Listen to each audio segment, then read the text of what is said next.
ನೀವು ಇಲ್ಲಿ ನೋಡ್ತಾ ಇದ್ದೀರಲ್ಲ TV9ನ ಕೆಲ ಎಕ್ಸ್ಕ್ಲೂಸಿವ್ ದೃಶ್ಯಾವಳಿಗಳಲ್ಲಿ ನೀವು ಗಮನಿಸಬಹುದಾಗಿದೆ. ವಿವೇಕ ಸ್ಮಾರಕ ಉದ್ಘಾಟನೆಯ ಸ್ಥಳದಲ್ಲಿ ಅಥವಾ ವಿವೇಕ ಸ್ಮಾರಕದ ಸ್ಥಳದಲ್ಲಿ ಪ್ರಧಾನಿ ಮೋದಿ ಅವರ ಓಡಾಟವನ್ನು ನೀವು ಇಲ್ಲಿ ನೋಡ್ತಾ ಇದ್ದೀರಾ. ವಿವೇಕಾನಂದನ್ ಅವರ ಭಾವಚಿತ್ರಕ್ಕೆ ಅಲ್ಲಿ ಪೂಜೆಯನ್ನು ಸಲ್ಲಿಸಿ ಕೈ ಮುಗಿದು ಅದಾದ ನಂತರದಲ್ಲಿ ಅಲ್ಲಿರುವಂಥ ಇನ್ನಿತರ ವ್ಯವಸ್ಥೆಗಳ ಕಡೆಗೆ ಈಗ ಪ್ರಧಾನಿ ನರೇಂದ್ರ ಮೋದಿ ಅವರು ಬಹಳ ಬೆರಗುಗಣ್ಣುಗಳಿಂದ ಅವರು ಓಡಾಡ್ತಾ ಇದ್ದಾರೆ. ಅದನ್ನು ತಿಳ್ಕೊಳ್ಬೇಕು ಮತ್ತೊಂದು ಅನ್ನುವಂಥ ಕುತೂಹಲ ಅವರ ಓಡಾಟದಲ್ಲಿ ಗೊತ್ತಾಗ್ತಾ ಇದೆ ಕೂಡ. ವಿಚಾರ ಅಂತಂದ್ರೆ ಈ ಸ್ಮಾರಕ ಇದೆಯಲ್ಲ, ಇದು ಕೇವಲ ಒಂದು ಕಟ್ಟಡಕ್ಕೋ ಒಂದು ಪುತ್ಥಳಿಗೋ ಸೀಮಿತ ಆಗಿರುವಂತಹ ಸ್ಮಾರಕ ಅಲ್ಲ. ಇದರಲ್ಲಿ ಬಹಳಷ್ಟು ವ್ಯವಸ್ಥೆಗಳಿದೆ ಈ ಸ್ಮಾರಕಗಳಲ್ಲಿ. ಆ ಕಾರಣಕ್ಕಾಗಿನೇ ಇದು ಬಹಳ ಕುತೂಹಲ ಜೊತೆಗೆ ಬಹಳ ವಿಶೇಷವಾಗಿರುವಂಥ ಒಂದು ಸ್ಮಾರಕ ಇದಾಗಿದೆ. ಇವತ್ತು ಈ ಸ್ಮಾರಕದ ಉದ್ಘಾಟನೆಯ ನಂತರದಲ್ಲಿ ಅವರು ಪಕ್ಕದಲ್ಲಿರುವಂಥ ರಾಮಕೃಷ್ಣ ಆಶ್ರಮಕ್ಕೆ ತೆರಳಿ ಅಲ್ಲಿ ಜನರನ್ನು ಉದ್ದೇಶಿಸಿ ಮಾತನಾಡೋರಿದ್ದಾರೆ. ಆಮೇಲೆ ನೀವು ಈಗ ಏನು ನೋಡ್ತಾ ಇದ್ದೀರಲ್ಲ, ಈ ಸ್ಥಳ ಪ್ರಧಾನಿಯವರು ಓಡಾಡ್ತಾ ಇರುವಂಥ ಸ್ಥಳ ವಿಶೇಷ ಅಂತಂದರೆ 1892ರಲ್ಲಿ ಇದೇ ಸ್ಥಳದಲ್ಲಿ ಸ್ವಾಮಿ ವಿವೇಕಾನಂದನ್ ಅವರು ವಾಸ್ತವ್ಯ ಹೂಡಿದ್ದರು ಅನ್ನುವಂಥದ್ದು ಬಹಳ ವಿಶೇಷ ಅಲ್ವಾ. ಅದರ ನೆನಪಿಗಾಗಿ ಅದೇ ಸ್ಥಳದಲ್ಲಿ ಈಗ ಸ್ಮಾರಕ ನಿರ್ಮಾಣ ಆಗಿರುವಂಥದ್ದು. ನಾನು ಆಗ್ತಾನೆ ಹೇಳಿದಾಗೆ ಮೈಸೂರಿನ ದಿವಾನರು ಹೋಗಿ ಬೆಂಗಳೂರಿನಲ್ಲಿ ಏನು ವಿವೇಕಾನಂದನ್ ಅವರು ಇದ್ದಾರೆ ಅಂತ ವಿಚಾರ ತಿಳಿತಾ ಇದ್ದ ಹಾಗೆ ಅವರನ್ನು ಹೋಗಿ ಸ್ವಾಗತವನ್ನು ಕೋರಿರ್ತಾರೆ. ದಯವಿಟ್ಟು ನೀವು ಮೈಸೂರಿಗೆ ಬರಬೇಕು ಅಂತ ಹೇಳ್ಕೊಂಡ್ಬಿಟ್ಟು. ಮೈಸೂರಿನಲ್ಲೂ ಕೂಡ ಆಗಿನ ಒಡೆಯರವರು ಏನು ವಿವೇಕಾನಂದ ಅವರು ಬಂದಿದ್ದಾರೆ ಅನ್ನುವಂಥ ವಿಚಾರ ಗೊತ್ತಾಗ್ತಾ ಇದ್ದಾಗೆ ರಾಜ್ಯ ಅತಿಥಿಯ ಗೌರವವನ್ನು ಕೊಟ್ಟಿರ್ತಾರೆ. ಶ್ರೀ ಚಾಮರಾಜೇಂದ್ರ ಒಡೆಯರವರು, ಸರ್ ಕೆ ಶೇಷಾದ್ರಿ ಅಯ್ಯರ್ ಅವರು ವಿವೇಕಾನಂದನ್ ಅವರನ್ನು ಬೆಂಗಳೂರಿಗೆ ಬಂದು ಸ್ವಾಗತಿಸಿ ಅದಾದ ನಂತರದಲ್ಲಿ ಮೈಸೂರಿಗೆ ಬಂದು ಅವರು ತಂಗಿರ್ತಾರೆ ಅಲ್ಲಿ, ಯಾರು ಸ್ವಾಮಿ ವಿವೇಕಾನಂದನ್ ಅವರು. ಸೊ ಇದೊಂದು ಮೈಸೂರಿಗೆ ಸಂಬಂಧಪಟ್ಟಾಗೆ ಬಹಳ ಹೆಮ್ಮೆ ಹಾಗೆ ಗೌರವದ ವಿಚಾರ. ಅದಾದ ನಂತರದ ಒಂದು ವರ್ಷದಲ್ಲೇ ಅಂದರೆ ನವೆಂಬರ್ 9-11ರಂದು ಅವರು ಆಗ್ತಾನೆ ನಾನು ಹೇಳಿದಾಗೆ ಅಮೆರಿಕಕ್ಕೆ ತೆರಳಿ ಅಲ್ಲಿ ಧರ್ಮ ಸಂಸತ್ನಲ್ಲಿ ಭಾಗಿಯಾಗಿ ವಿಶ್ವವನ್ನು ಉದ್ದೇಶಿಸಿ ಅವರು ಮಾತನಾಡಿದಂಥ ಭಾಷಣ ಇತ್ತಲ್ಲ, ಅದು ಈ ಕಾಲಕ್ಕೂ ಕೂಡ ಬಹಳ ಖ್ಯಾತಿ. ಅದು ಕೇವಲ ಭಾರತದ ಮಟ್ಟಿಗಲ್ಲ, ಇಡೀ ವಿಶ್ವದಲ್ಲೇ ಆ ಭಾಷಣವನ್ನು ನೆನಪಿಸ್ಕೊಳ್ಳುವಂಥವ್ರು ಭಾಳ ಮಂದಿ ಇದ್ದಾರೆ. ಸೊ ಆ ಕಾರ್ಯಕ್ರಮಕ್ಕೆ ಹೋಗುವಂಥ ನಿಟ್ಟಿನಲ್ಲಿ ಆಗ ಅಂದರೆ 130 ವರ್ಷಗಳ ಹಿಂದೆನೇ ಹೆಚ್ಚು ಕಮ್ಮಿ ಆವಾಗ ವ್ಯವಸ್ಥೆಗಳು ಬಹಳ ಕಮ್ಮಿ ಇತ್ತು. ಆರ್ಥಿಕವಾಗಿ ಭಾಳಷ್ಟು ಸವಲತ್ತುಗಳು ಬೇಕಿತ್ತು. ಸೊ ಅಂಥ ಕೆಲ ಆರ್ಥಿಕ ನೆರವನ್ನು ನಮ್ಮ ಮೈಸೂರಿನ ಮಹಾರಾಜರು ಕೊಟ್ಟಿದ್ರು ಅನ್ನುವಂಥದ್ದು ಕೂಡ ಇಲ್ಲಿ ಭಾಳ ವಿಶೇಷವಾಗಿ ಉಲ್ಲೇಖಿತ ಆಗಿರುವಂಥ ಸಂಗತಿಗಳು. ಸೊ ಅದೇ ಸ್ಥಳದಲ್ಲಿ ಈಗ ನೀವು ನೋಡ್ತಾ ಇರೋದು ಸ್ವಾಮಿ ವಿವೇಕಾನಂದನ್ ಅವರ ಸ್ಮಾರಕ ನಿರ್ಮಾಣ ಆಗಿದೆ. 3 ವರ್ಗಗಳಲ್ಲಿ ಈ ಸ್ಮಾರಕದ ಕಟ್ಟಡಗಳು ನಿರ್ಮಾಣ ಆಗಿದೆ.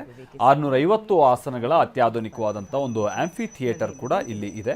ಅಲ್ಲಿ ವಿವೇಕಾನಂದನ್ ಅವರ ಬೋಧನೆಗಳಾಗಿರ್ಬೋದು, ಅವರ ಜೀವನ ಜೊತೆಗೆ ಅವರ ವ್ಯಕ್ತಿತ್ವವನ್ನು ಪ್ರದರ್ಶಿಸುವಂಥ ಕಾರ್ಯ ನಡೆಯುತ್ತೆ. ಅದನ್ನು ಕೂಡ ಈಗ ಪ್ರಧಾನಿಯವರು ನೋಡೋರಿರ್ತಾರೆ. ಅದಾದ ನಂತರ ಒಂದು ಮ್ಯೂಸಿಯಂ ಕೂಡ ಇದೆ. ಆಮೇಲೆ ಈ ಕೆಲ ಕೋರ್ಸ್ಗಳ ಸಂಬಂಧಪಟ್ಟ ಹಾಗಿನ ತರಬೇತಿ ಕೊಠಡಿಗಳು ಕೂಡ ಅಲ್ಲಿದೆ ಅಂಥೇಳಿ ಗೊತ್ತಾಗಿದೆ. ಸೊ ಹಾಗಾಗಿ ಇದು ಕೇವಲ ಒಂದು ಕಟ್ಟಡ ಅಂಥೇಳಿ ಮಾತ್ರ ಸೀಮಿತ ಆಗಿರುವಂಥದ್ದಲ್ಲ.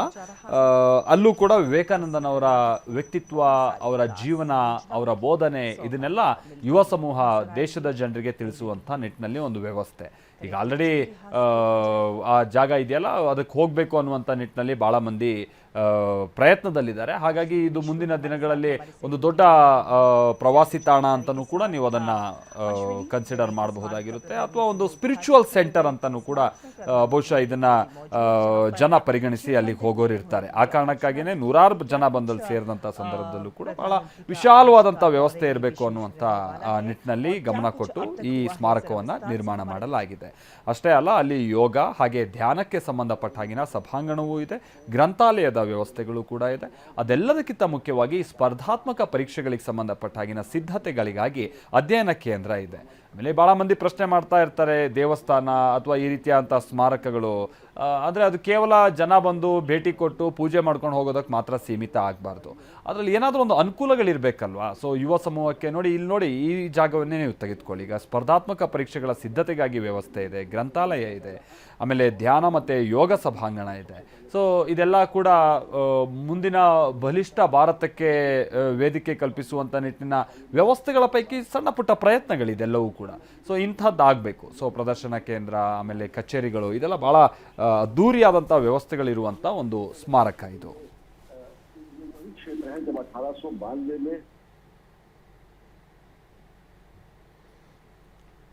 ಸೊ ಇಲ್ಲಿ ಪ್ರಧಾನಿಯವರು ಓಡಾಡ್ತಾ ಇರುವಂಥ ಈ ಸಂದರ್ಭದಲ್ಲಿ ನಾವು ಅಲ್ಲಿ ಮುಖ್ಯಮಂತ್ರಿಗಳಿಲ್ಲ ಅಥವಾ ಗವರ್ನರ್ ಕೂಡ ಇಲ್ಲ. ಇಲ್ಲ, ಮುಖ್ಯಮಂತ್ರಿಗಳು ಬಂದಿದ್ದಾರೆ. ಅವರನ್ನು ಆನಂತರದಲ್ಲಿ ಬಂದು ಜಾಯಿನ್ ಆಗ್ತಾರೆ. BY ವಿಜಯೇಂದ್ರ ಜೊತೆಗೆ ಮುಖ್ಯಮಂತ್ರಿಗಳು ನಿಧಾನವಾಗಿ ಬಂದು ಅವರನ್ನು ಜಾಯಿನ್ ಆಗ್ತಾರೆ. ಅವರು ಕೂಡ ಕೈ ಮುಗಿದು ಆ ಸಂದರ್ಭದಲ್ಲಿ ಪೂಜೆ ಪುನಸ್ಕಾರ ಮತ್ತೊಂದು ಇದರಲ್ಲೆಲ್ಲ ಅವರು ಕೂಡ ಜಾಯಿನ್ ಆಗ್ತಾರೆ. ಆ ಸನ್ನಿವೇಶವನ್ನು ನಾವಿಲ್ಲಿ ನೋಡ್ತಾ ಇದ್ದೀವಿ.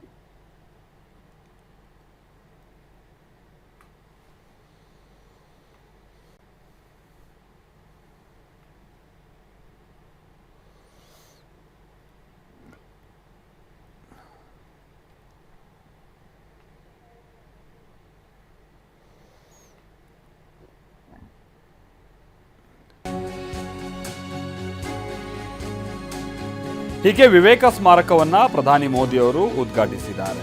ನಾರಾಯಣ ಶಾಸ್ತ್ರಿ ರಸ್ತೆಯಲ್ಲಿರುವಂಥ ವಿವೇಕ ಸ್ಮಾರಕ ಇದು. ದೇವರಾಜ ಮೊಹಲ್ಲಾದ ನಾರಾಯಣ ಶಾಸ್ತ್ರಿ ರಸ್ತೆಯಲ್ಲಿರುವಂಥ ವಿವೇಕ ಸ್ಮಾರಕ. ಈ ಸಂದರ್ಭದಲ್ಲಿ ಪ್ರಧಾನಿ ಮೋದಿಯವರಿಗೆ CM DK ಶಿವಕುಮಾರ್ ಹಾಗೆ ಬಿಜೆಪಿ ರಾಜ್ಯಾಧ್ಯಕ್ಷ BY ವಿಜಯೇಂದ್ರ ಸಾಥ್ ಕೊಟ್ಟರು. ಸ್ವಾಮಿ ವಿವೇಕಾನಂದ ಸಾಂಸ್ಕೃತಿಕ ಯುವ ಕೇಂದ್ರವನ್ನು ಉದ್ಘಾಟಿಸಲಾಗಿದೆ. ಆಮೇಲೆ ಇದು ಕೇವಲ ಒಂದು ಸ್ಮಾರಕ ಅಥವಾ ಒಂದು ಯುವ ಕೇಂದ್ರ ಅನ್ನೋದಕ್ಕಿಂತ ಮುಂದಿನ ದಿನಗಳಲ್ಲಿ ಇದೊಂದು ಅಧ್ಯಯನ ಕೇಂದ್ರವೂ ಕೂಡ ಆಗುತ್ತೆ ಅನ್ನುವಂಥದ್ದಕ್ಕೆ ಅಲ್ಲಿರುವಂತಹ ವ್ಯವಸ್ಥೆಗಳೇ ಇಲ್ಲಿ ಸಾಕ್ಷಿ ನುಡಿತಾ ಇವೆ. ಅದಕ್ಕೆ ಸಂಬಂಧಪಟ್ಟ ಹಾಗೆ ಆಂಫಿ ಥಿಯೇಟ್ರಿಂದ ಹಿಡಿದು ಬೇರೆ ಎಲ್ಲ ಗ್ರಂಥಾಲಯದ ತನಕನೂ ಏನೇನು ವ್ಯವಸ್ಥೆ ಇದೆ ಅನ್ನೋದನ್ನು ನಾನು ಆಗ್ತಾನೆ ನಿಮಗೆ ವಿವರಿಸ್ತಾ ಇದ್ವಿ. ಇದೆಲ್ಲದರ ಜೊತೆಗೇ ಈಗ ಪ್ರಧಾನಿ ವೇದಿಕೆ ಕಾರ್ಯಕ್ರಮದಲ್ಲೂ ಕೂಡ ಭಾಗಿಯಾಗೋರಿದ್ದಾರೆ. ನಾನು ಆಗ್ತಾನೆ ಹೇಳಿದ ಹಾಗೆ ಇವತ್ತಿನ ವೇದಿಕೆ ಕಾರ್ಯಕ್ರಮ ಇದೆಯಲ್ಲ, ಇದು ಭಾಳ ಕುತೂಹಲ ಹುಟ್ಟಿಸಿರುವಂಥ ಕಾರ್ಯಕ್ರಮ ಇದು. ಪ್ರಧಾನಿ ಮೋದಿಯವರ ಭಾಷಣ ಹೇಗಿರ್ಬೋದು ಏನು ಎತ್ತ ಅಂಥೇಳಿ ಆ ಕಾರ್ಯಕ್ರಮದ ಕಡೆಗೆ ಈಗ ಪ್ರಧಾನಿ ಹೊರಟಿದ್ದಾರೆ ಅಂತಲೂ ಕೂಡ ತಿಳಿದು ಬರ್ತಾ ಇದೆ. ಇನ್ನೇನು ಕೆಲವೇ ನಿಮಿಷಗಳಲ್ಲಿ ಪ್ರಧಾನಿ ಅಲ್ಲಿ ನೆರೆದಿರುವಂಥವರನ್ನು ದೇಶವನ್ನು ಉದ್ದೇಶಿಸಿ ಮಾತನಾಡೋರು ಇರ್ತಾರೆ. ಯಾಕೆ ಇವತ್ತಿನ ಕಾರ್ಯಕ್ರಮ ಪ್ರಧಾನಿಯವ್ರ ಸ್ಪೀಚನ್ನು ಇವತ್ತು ಆಂಧ್ರದಲ್ಲೂ ಮಾತನಾಡಿದ್ದಾರೆ. ಬೇರೆ ಬೇರೆ ಕಡೆ ಪ್ರಧಾನಿಯವರ ಮಾತು ಈಗ ನೀವು 4-5 ದಿನಗಳಿಂದ ದಿನನಿತ್ಯದ ಕೆಲ ಸೆಲ್ಫಿ ವಿಡಿಯೋಗಳನ್ನು ಕೂಡ ನೋಡ್ತಾ ಇದ್ದೀರಾ. ಬಟ್ ಇವತ್ತಿನ ಮಾತಿಗೆ ಯಾಕೆ ನಾವು ಕುತೂಹಲ ಇರೋದು ಅಂತಂದರೆ, ಅಗೈನ್ ಸ್ವಾಮಿ ವಿವೇಕಾನಂದನವರು ಕೂಡ ಯುವ ಸಮೂಹವನ್ನು ಸೆಳೆಯುವ ಪ್ರಯತ್ನವನ್ನು ಮಾಡಿದರು. ಅವರು ಯಾವಾಗಲೂ ಹೇಳ್ತಾ ಇದ್ದದ್ದು ಅದೇ, ಯುವಕರೇ ದೇಶದ ಮುಂದಿನ ಭವಿಷ್ಯ ಅನ್ನುವಂಥದ್ದನ್ನು ಪರಿಗಣಿಸಿದಂಥವರು. ಪ್ರಧಾನಿ ಕೂಡ ಅದನ್ನು ಭಾಳಷ್ಟು ಸಂದರ್ಭದಲ್ಲಿ ಹೇಳ್ತಾ ಇರೋದನ್ನು ನಾವು ನೋಡ್ತಾ ಇರ್ತೀವಿ. ಬಟ್ ಕಳೆದ ಕೆಲ ದಿನಗಳಿಂದ ದೇಶದಲ್ಲಾಗಿರುವಂಥ ಬೆಳವಣಿಗೆಗಳನ್ನು ನೋಡಿದ್ದೀರಾ. ಪ್ರಧಾನಿ ಕೂಡ ಮೊನ್ನೆ ಅವ್ರು ಮಾತನಾಡುವಂಥ ಸಂದರ್ಭದಲ್ಲಿ ನಿನ್ನೆ ಅಂತ ಕಾಣಿಸುತ್ತೆ ಕೆಲ ಯುವಕರುಗಳು ಅವ್ರ ಬಗ್ಗೆ ಮಾತನಾಡಿದಂಥದ್ದು, ಅವ್ರ ತಾಯಿ ವಿಚಾರ ಮಾತನಾಡಿದಂಥದ್ದನ್ನೆಲ್ಲ ಭಾಳ ಬೇಸರ ವ್ಯಕ್ತಪಡಿಸಿದ್ರು ಅವರು. ಸೊ ನಾನು ಕ್ಷಮಿಸಿದ್ದೀನಿ ಅನ್ನುವಂಥದ್ದನ್ನು ಹೇಳಿದ್ರು.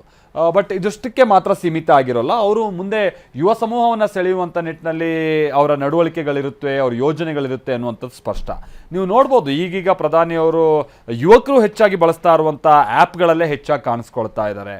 ಆಮೇಲೆ ಈ ಯುವಕರುಗಳು ಅದರಲ್ಲಿ ಬಳಸುವಂಥ ಈ ಹಿನ್ನೆಲೆ ಮ್ಯೂಸಿಕ್ ಎಲ್ಲ ಇರುತ್ತಲ್ಲ, ಅದನ್ನೇ ಇಲ್ಲಿ ಪ್ರಧಾನಿ ಕೂಡ ಭಾಳ ಹೆಚ್ಚಾಗಿ ಅಂಥ ಮ್ಯೂಸಿಕ್ಗಳನ್ನು ಅವರು ಬಳಸ್ತಾ ಇದ್ದಾರೆ ತಾವು ಹಾಕುವಂಥ ಪೋಸ್ಟ್ಗೆ. ಅಂದರೆ ಪ್ರಧಾನಿಯ ದೃಷ್ಟಿ ಬಹಳ ಕ್ಲಿಯರ್ ಇದೆ, ಇಲ್ಲಿ ಯುವಕರ ಜೊತೆಗೆ ನಾವಿದ್ದೀವಿ ಅನ್ನುವಂಥ ಒಂದು ಸಂದೇಶವನ್ನು ಕೊಡಬೇಕಿದೆ ಅಂತ.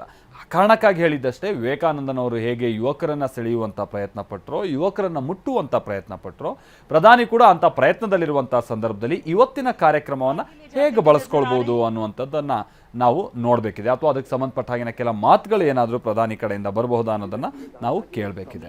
ಆಮೇಲೆ ನಮ್ಮ ರಾಜ್ಯದವರಿಗೆ ವಿಚಾರ ಅಂತ ಅಂದರೆ ಅನುದಾನ, ಮತ್ತೊಂದು ಬರಗಾಲ, ಈ ಥರದ್ದೆಲ್ಲ ಸನ್ನಿವೇಶ ಇರುವಂಥ ಕಾರಣಕ್ಕಾಗಿ ಇರೋ ಸಮಯದಲ್ಲಿ ಏನಾದರೂ ಅವಕಾಶ ಸಿಕ್ಕಿದ್ರೆ ಮುಖ್ಯಮಂತ್ರಿಗಳು ಒಂದಷ್ಟು ರಿಕ್ವೆಸ್ಟ್ ಮಾಡ್ಕೊಳ್ಳುವಂಥ ಚಾನ್ಸಸ್ ಇರುತ್ತೆ. ನಾವಿಲ್ಲಿ ನೋಡ್ತಾ ಇದ್ದೀವಲ್ಲ, ವಿವೇಕ ಸ್ಮಾರಕದಲ್ಲಿ ಪ್ರಧಾನಿ ಮೋದಿಯವರು ಇವತ್ತೊಂದು ಗಿಡವನ್ನು ನೆಟ್ಟಂತಹ ಆ ಸನ್ನಿವೇಶವನ್ನು ಕೂಡ ನಾವಿಲ್ಲಿ ನೋಡ್ತಾ ಇದ್ದೀವಿ.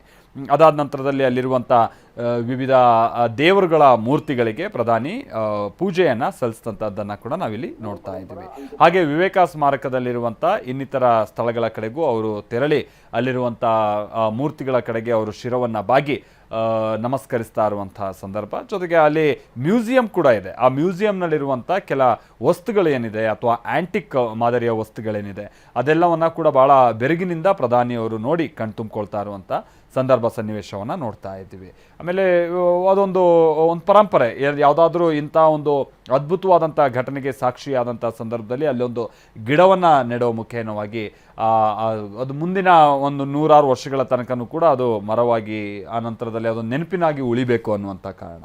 ಸೊ ಅದೇ ರೀತಿಯಾಗಿ ಪ್ರಧಾನಿ ಕೂಡ ಒಂದು ಗಿಡವನ್ನು ಅಲ್ಲಿ ನೆಟ್ಟು ಅದಕ್ಕೆ ಮಣ್ಣನ್ನು ಹಾಕಿ ಅದಾದ ನಂತರದಲ್ಲಿ ನೀರನ್ನು ಹೊಯ್ದು ತೆರಳುತ್ತಾ ಇದ್ದಂಥ ಸಂದರ್ಭವನ್ನು ನೀವಿಲ್ಲಿ ನೋಡಬಹುದಾಗಿದೆ.